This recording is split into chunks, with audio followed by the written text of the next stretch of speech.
Canvara Pro.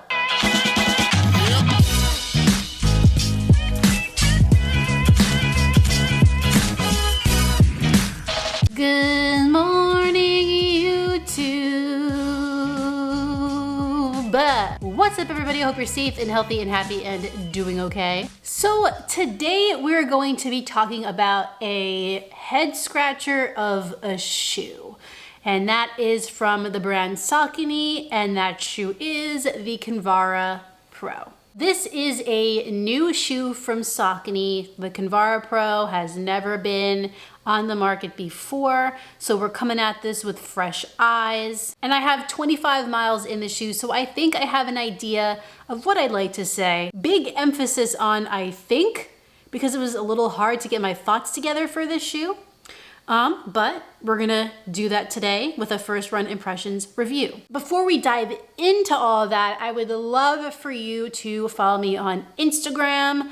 My handle is @RunLikeKeller. Please follow me there for more fun running content, all things running, and that's what we're here for in the first place. It's just an extra platform to go look at more running stuff. Don't you love it? Let's dive right into the review, starting with the run footage, where I will put what stats and specs I could find on the Canvara Pro.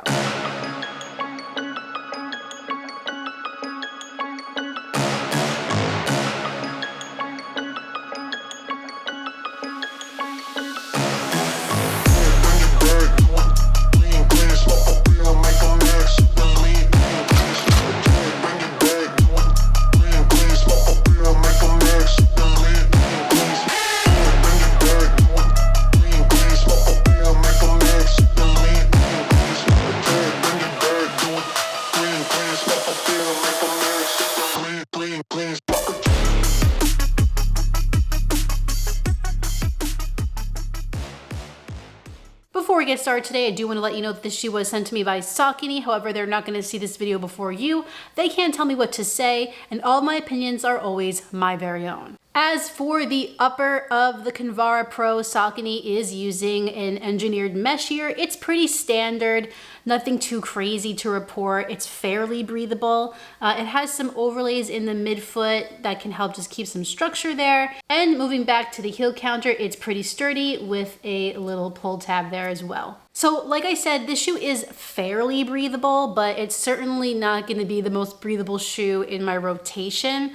It has been extremely humid here in New York by New York standards. And while I do feel some air passing through here, I also do notice that my foot feels a little bit hot sometimes in this shoe. I think that's pretty par for the course considering the temperatures outside, but it is something I wanted to point out if you're looking at this upper for breathability alone. If you're in an even hotter climate than New York, not my first choice. But despite that, the materials that they use here are comfortable. They look pretty basic. The tongue is minimally padded, but is padded, and it is also gusseted, so you get a nice lockdown across the midfoot here. And as I always like, they added some padding around the ankle collar just to give you some extra comfort. Turning the shoe over this way, I'd say that it's a pretty standard shoe. I have a narrow foot. My foot does just fine here. With this gusseted tongue situation, I'm able to get a nice lockdown across that midfoot. And I feel like my toes have plenty of room here to breathe and spread apart if that's what they want to do. I'd say functionally, this upper is fine. It's not the best upper. It's not the worst upper. Falls right into that middle ground. But I'd say aesthetically, I don't really like it. There's some stitching that makes it look a little, I don't know, dated to me. Maybe boring is a better word. I guess I'm really just not a fan of this colorway. I have not experienced any hot spots, blisters, or irritation from the upper of the Canvara Pro, and that's really all you can ask for. So now let's move down to the midsole. All right, so the Canvara Pro is rocking a couple different things here. So the first layer right under the upper is Power Run PB. That is one of Saucony's top tier foams. You'll see it in the Endorphin Pro 3, and you'll also see it in the Endorphin Speed 3. Then under that layer that looks a little bit smoother, that is Saucony's Power Run foam, which is their more standard or most standard form form of Power Run foam that they have. I think it's EVA based. Sandwiched in between the PB and the regular Power Run is a carbon fiber plate. However, it is not full length. And the sock liner of this shoe is Power Run Plus. So you got all the different tiers of Power Run in here pretty much. My time in the Canvara Pro has been interesting. First, I really liked it. Then I wasn't so sure, and then I started to come around a little bit again. And I think mainly the reason for that roller coaster of emotions with this shoe is that I wasn't really sure what I was supposed to do with it, how I was supposed to run with it, and what it's made for. What I've gathered after kind of reading a little bit more about this shoe is that it's supposed to be like an everyday trainer that you can take on your longer runs and maybe like even your shorter workouts. It's supposed to be that shoe that can do it all, and it's supposed to be made for every kind of runner. So maybe while the Speed 3 is supposed to be more of like the workout partner to the race shoe, the Endorphin Pro, the Canvara Pro is more of a daily trainer with some pizzazz from that plate. Many people like to wear the Endorphin Speed 3 for everyday use, and if it works for you, that is great. But others might find it a little too unstable, maybe more aggressive than they'd like for an everyday shoe.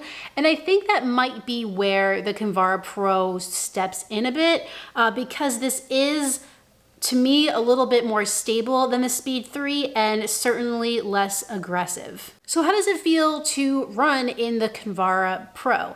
Well, for the majority of my runs, I have been taking it out on easier to moderate days, but I have sprinkled in some faster little spurts here and there. The carbon fiber plate here is really not apparent, at least to me. What I am feeling is a roll forward, which feels more like the geometry of the shoe rather than like the plate. It feels a little denser than perhaps like your Endorphin Pro, your Endorphin Speed.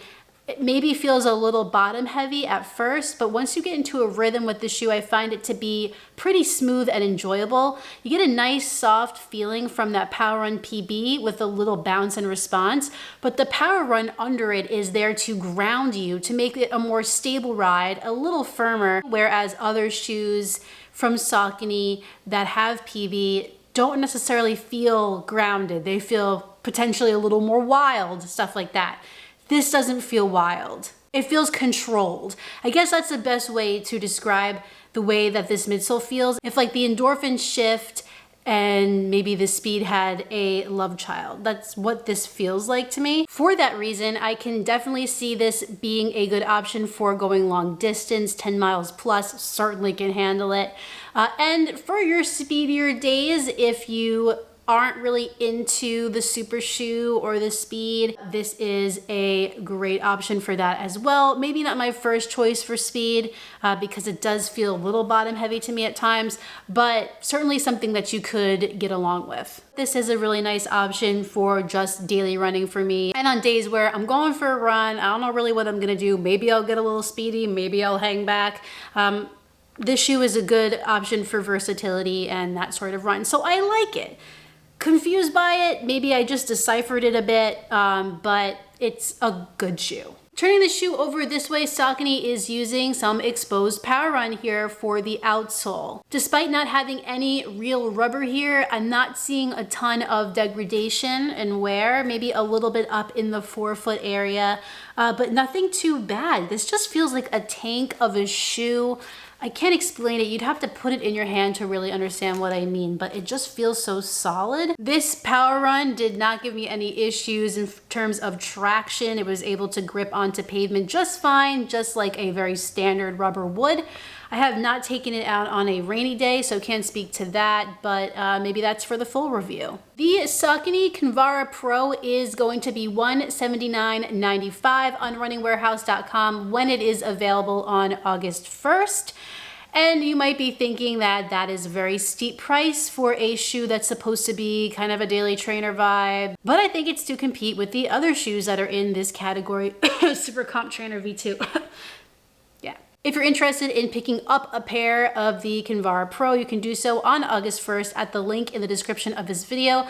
Just click that link and pick up your own pair. Keep in mind, it will be an affiliate link with Running Warehouse. However, that doesn't mean much for you. It just helps out my channel so I can keep making these videos. It's a fun daily shoe for me. That's what I'm gonna use it as and continue to use it as to get it to that full review mark. I think some of you will find it more accessible than the other options from Saucony, more enjoyable in terms of the plated shoes that they have.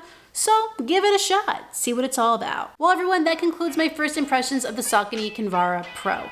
If you enjoyed this video, please like it down below and subscribe. And when you're done with all that, hit the notifications bell so you can find out every time I upload a new video. I gotta be honest, I hate this colorway passionately.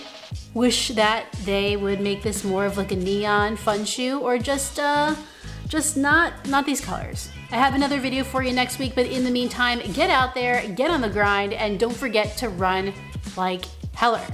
See you next time.